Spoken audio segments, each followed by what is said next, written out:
My name is Cantrell.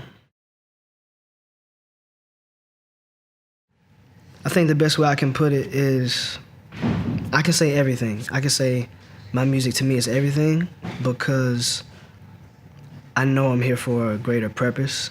And so I know if my purpose is through music, you know the priorities, right? You know, they say faith, family, work. If my faith is first, my music has to be first too because of the path that I'm on, the purpose that I have. So I can say it's everything because to me, my faith leads my life anyway. So if it's not everything, I'm not doing my job for my creator. You know what I'm saying? So I'm gonna say my music to me is everything. What's that? You can smoke loud. You can smoke loud. Crossing. That was great. That was amazing. My small city's called Albany, Georgia. No, I'm from Albany, Georgia. Like, it's in Southwest Georgia. If you've ever heard of Field Mob, it's probably the closest anybody ever knows. What it's like growing up there? Mm-hmm. It's interesting because, like, as metro as it looks like an outer skirt city in Atlanta, it's very rural at the same time. It's very slow pace. People call it the country. As metro as it looks, it's super slow and it's super small. So like growing up there, since it's so small, it's easy to get into things if you don't, you know. And it's not even you. Like you can be a good kid like me. You know what I'm saying? You could be a good kid and not really do anything and somehow it just finds its way. You know what I'm saying? But I just really try to stay out of the way eventually. It's slow pace.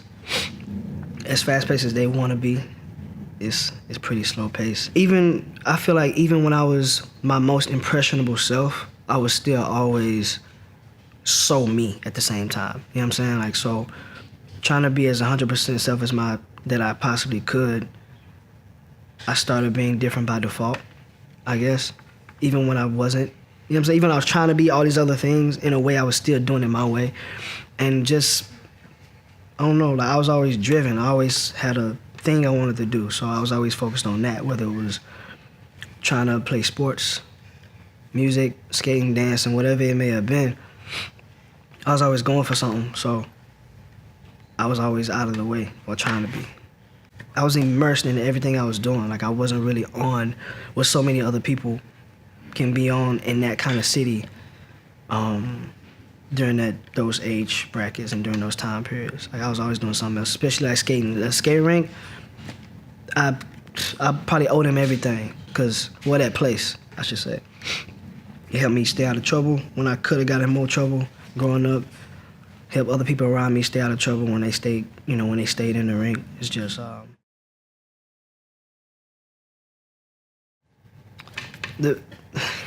really hate social media, to be honest.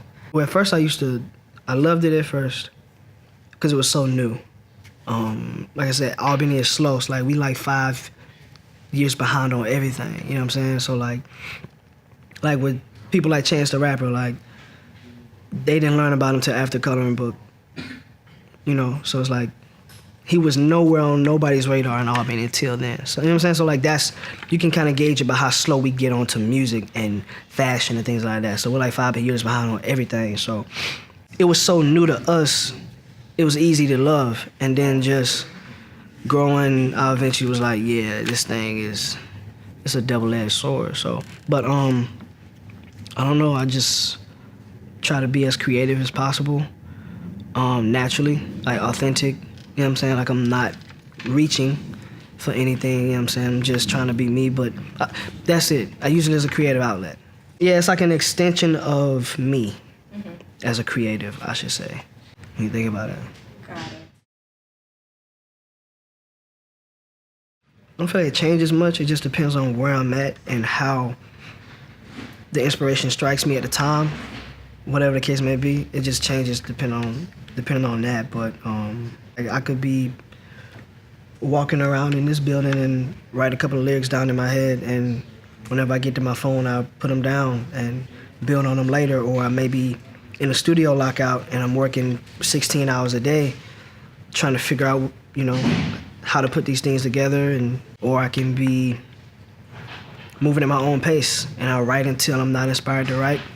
Sit it down. I'm not gonna force it whether it's not finished or not. And sometimes it takes me a couple of minutes. Sometimes it takes me an hour, a couple of days. It may take me a couple of months to finish a song. It kind of just depends on how it strikes me. I'm still trying to learn how to go with that flow, and which one is best. But I don't know. It kind of varies. I don't think my beauty and my creativity comes from how I write. I think it comes from how I prepare. I would say, first off, don't confuse your passion and pursuing that with it not being work. It's work. It's just worth it. You know what I'm saying? Like, off top. Because I think I've seen so many creatives get to that point where they're on their thing and they hit that wall and they're like, oh, this is work. And they fall back from it and not even realize it. Like, mentally first, they've already lost the game of life and balancing what you want to do. Know that what you care about doing is work. It's just worth it. It's worth it to do what you love for a living, but it is work, right? So know that going into it, and I think treat it that way. Like, if you got a job, you got to work every day. When you clock out, have the mindset that now I got to go to work. And it's not being passionate about it. It's just a hustler's mindset. It's having a grinder's mindset that when I clock out, I got to clock in. You know what I'm saying? Be proud of, like, working. Work smart. Work hard. Believe in yourself. Do not stop chasing it if you care about it. Ever. I don't care if you're 60. Don't let anybody tell you, man, you're too old to be rapping, if it's rap or whatever it is. You're too skinny, too fat, too whatever the case may be. Like, to do something, don't listen to them. Be the first person that did it. Just keep believing in yourself.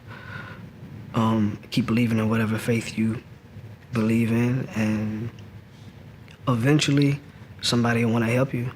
Presentation is key too. I ain't even gonna sugarcoat it. We ain't gonna keep it. Yeah, presentation is key. You gotta at least look like you know what you're doing for somebody to want to help you. And when that person comes up, be smart about it, so you can know if they're right for you and right for your fit or not.